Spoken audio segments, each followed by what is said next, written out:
Привет, это Дора. Я есть Spotify, а ты? Ты?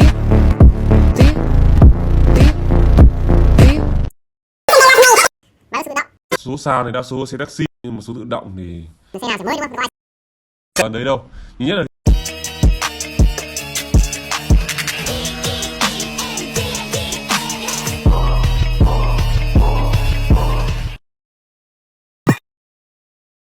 số tự động thì các bạn yên tâm.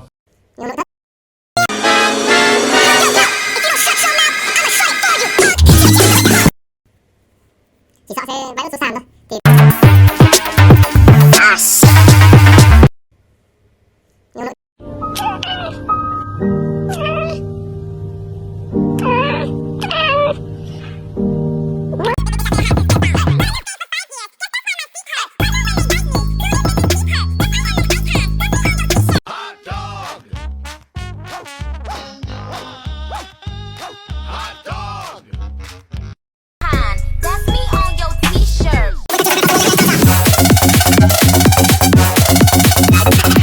You're two-time and cheap lying wannabe. You're a fool. If you thought that I'd just let this go, I'll say red, red, oh red. Should they be doing TikTok challenges? Spending all your money on me. It's anytime. Get your ass off Twitter cause it gives you fucking mental illness. I wanna shop my shit from Walmart with you while I blow my damn head into your throat. That might happen if you don't go. đừng gọi quá nhiều, vì đã bán rồi thì gọi không giải quyết cái gì nữa. Xe này là biển Hà Nội nhá. Và ai mua liên hệ sớm với em. Xin chào tất cả mọi người. Biển rất là đẹp. 51.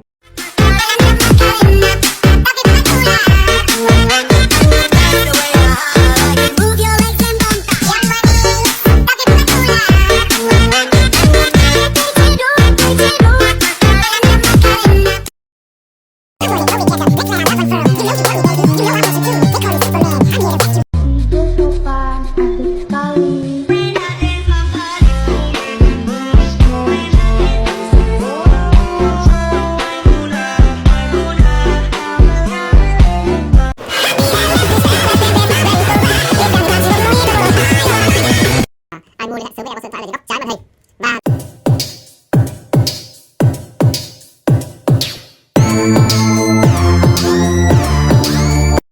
đừng gọi quá nhiều, vì đã bán rồi gọi không giải quyết cái gì nữa. Xe này là biển Hà Nội nhá. Và ai mua liên hệ sớm với em, xin chào tất cả mọi người. Biển rất đẹp. 5172. Xin chào tất cả mọi người.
На коліна, людиська! Перед вами Павер! Де мій напарник, бляха?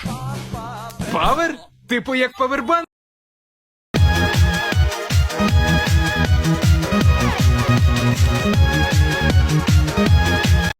Giữ gìn.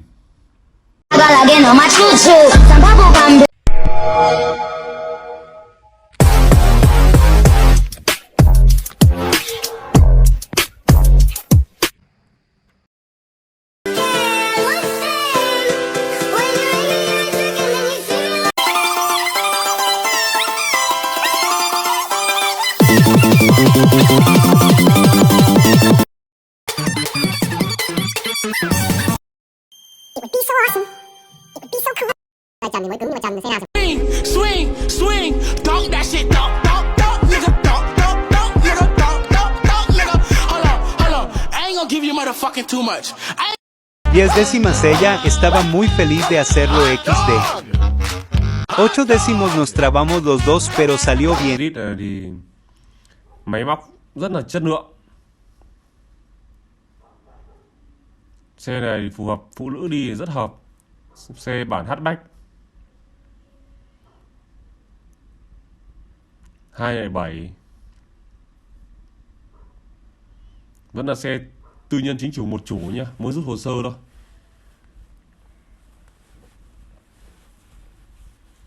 Xe màu vàng cát. Con này màu đỏ thì ngon.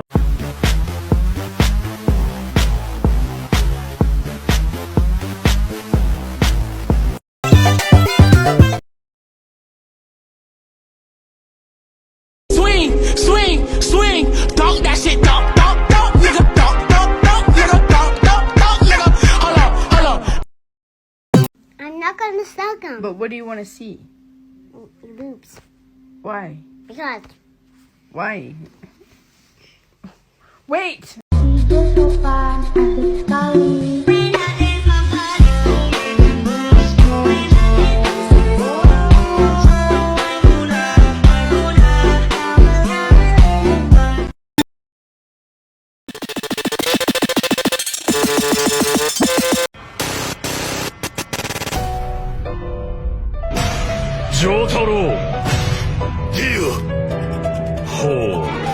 giữ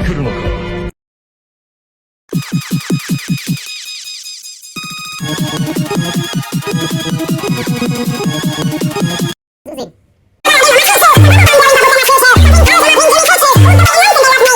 Bán sự động.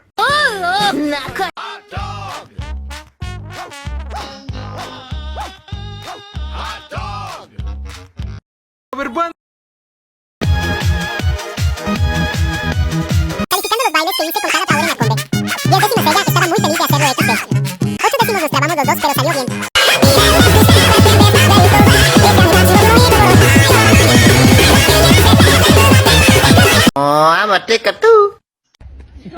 Kau jualan apa di ikutan ni? Makima maling jambu, ikut tukang rampungnya.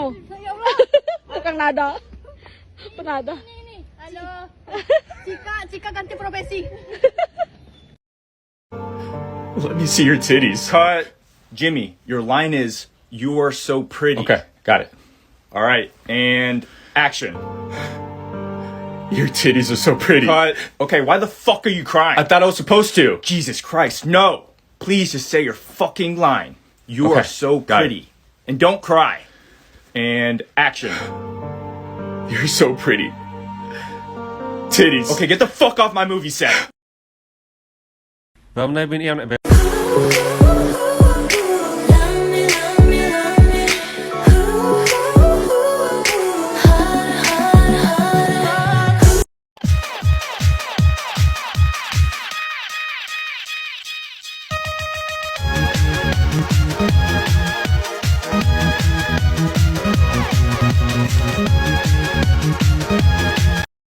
Bản hatchback 207. Vẫn là xe tư nhân chính chủ một chủ nhá, mới rút hồ sơ thôi. Got again on my choo-choo. Some bubble gum blowing bubbles and I choo-choo. Some pink toes and my pink Jimmy choo-choos. All the way in London they love me. Đi màu đỏ cho nó đồng bóng tí. Nhưng tổng thể chiếc xe thì nó còn được vì là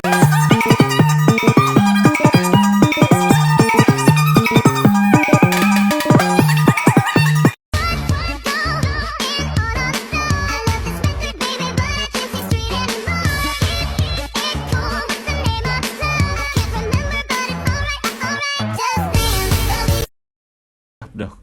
Nhưng tuy nhiên là cái vô năng